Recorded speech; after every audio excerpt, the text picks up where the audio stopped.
Thank you, Madam Speaker. I normally like to speak at the end of debate, but my speech today actually has an audience of one, and he apparently is going to go to lunch fairly soon. So for 7 years, I have left since he was 4 years old to come to Tallahassee for 60 days a year, as well as 6 committee weeks and special sessions and all of the travel that's associated with this job. And since he was a little boy, he's asked me, why are you going? Why do you go there? Why do you do this? And so now he gets to hear why. So David, when your father was 2 years older than you, when he was in 7th grade, he was one of the first kids in his county to be able to take algebra in 7th grade, something I expect you to do as well. And the teacher did not like this very much. He didn't think a 7th grader should be in his class. And so there was a test in the fall. In that class, this was a public school, Morton Middle School in Lexington, Kentucky. And he had a test in the fall. It was an algebra test. And he went in and he didn't take the test because the test was held on Yom Kippur, the holiest day of the year on the Jewish calendar. He missed the test. He had an excused absence. But when he came back, the teacher gave him a 0 on that test because the teacher said if that was a real holiday, everyone would have it off. School wouldn't do anything about it. He was able to do that. But this kid, he was pretty determined. He said, I can overcome that 0. I'm going to work harder. I'm still going to get an A. And he did.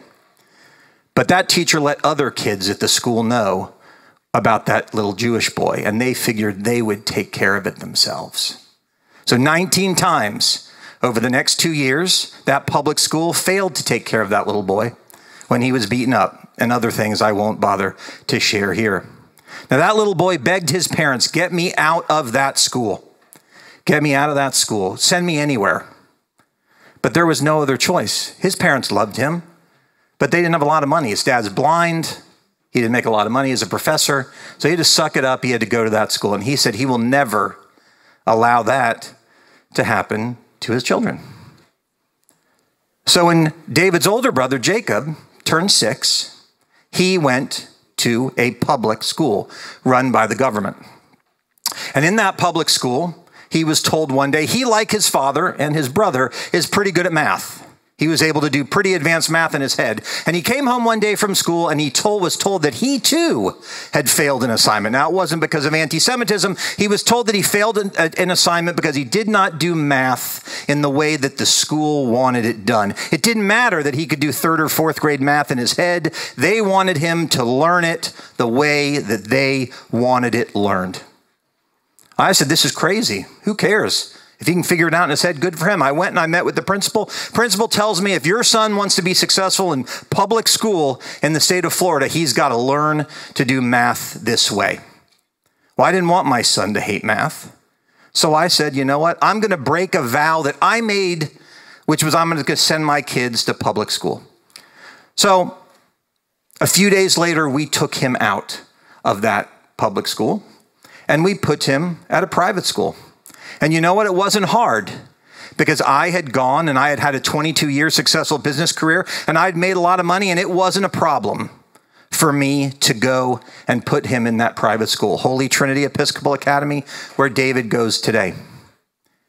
But guess who couldn't go to that school with Jacob? Every other child who was in that class with him who wasn't being taught math. You worry about children being left behind?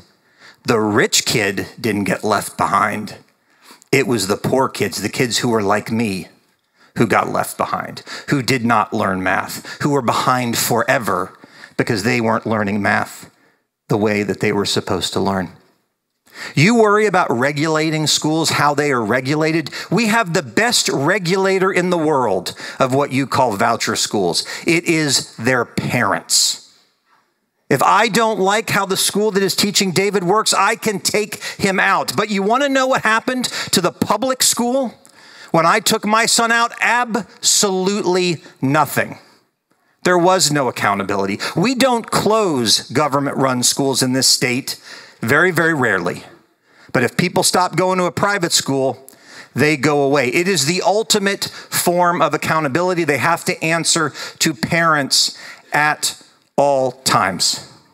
We even heard from Representative Robinson. I thought the public school system is supposed to provide a great education for every student. In a speech opposing the bill, she made the case for it. It failed one of her siblings. This is why we need to have school choice. Education is a miracle. It is one of the few things we can do as a society to help people of a certain station get to a different place. I'm who I am because of the teachers that I had.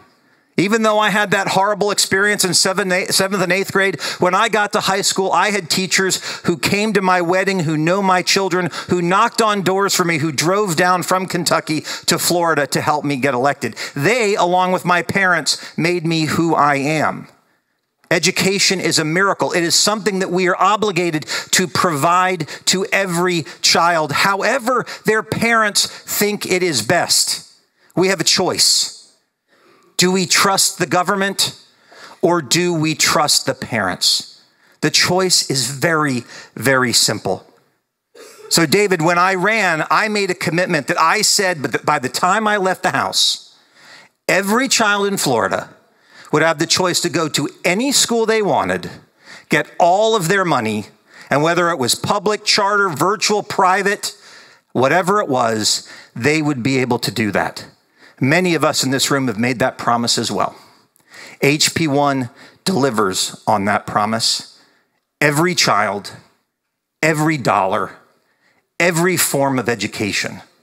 This allows us to bring the miracle that you have and that I didn't have to every child in this state. I encourage you to vote yes on this bill.